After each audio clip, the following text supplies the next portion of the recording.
In the meantime, building a fundraising apparatus off a very controversial form. Well, that's what Hillary Clinton is doing right now as this email damage, depending on your point of perspective here, goes on and on and on. She is now trying to get some fundraising off the way she was treated by Matt Lauer and others and interrupted.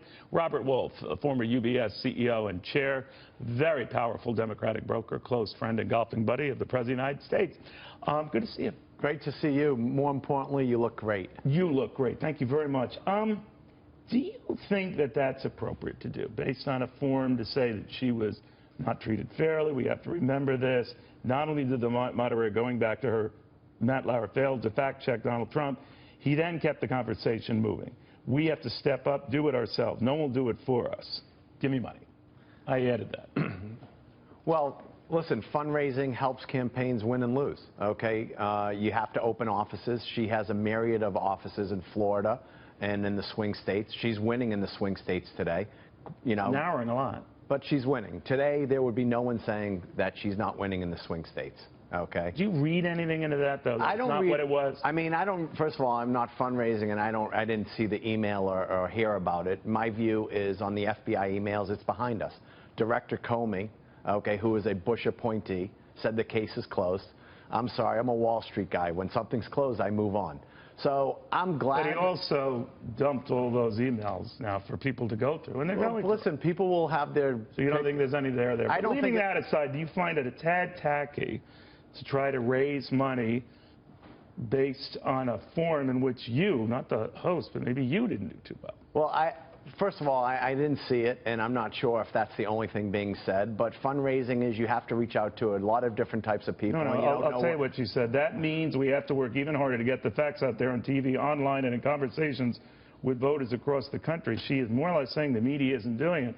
I think it's fair to say, Robert, that the media is pretty much treating her with kid gloves. I would disagree with that. I think that Have you seen the front page of all the papers over the last couple of weeks? I haven't seen the front page of all the papers. I've seen some papers. Share of stories that bash Donald Trump. I'm not saying they're not, that they can't do that, but they don't do it with the same zeal. I disagree. No disrespect. If anyone made a comment that the Russian president is a better leader than our president, okay, that would be front page news. It would be non-American, and it's just crazy that that's being said. And if you said that our generals, okay, are now in rubbles, the way these things are being said, that would be outrageous. I don't think the news is covering it both equally. Do you apply the same standard to a president of the United States in Asia speaking ill of a potential successor, Donald Trump? Shouldn't, when he's abroad, you avoid that kind of discussion? I think he was asked a question, he answered it. But do you think it's appropriate for him to have answered it and to engage that on foreign soil when he quite properly objects to being treated the same when he is on foreign soil by those who question him? There's a difference when you're talking about a large part of the population voting, and he wants to make sure that people are understanding the pros and cons.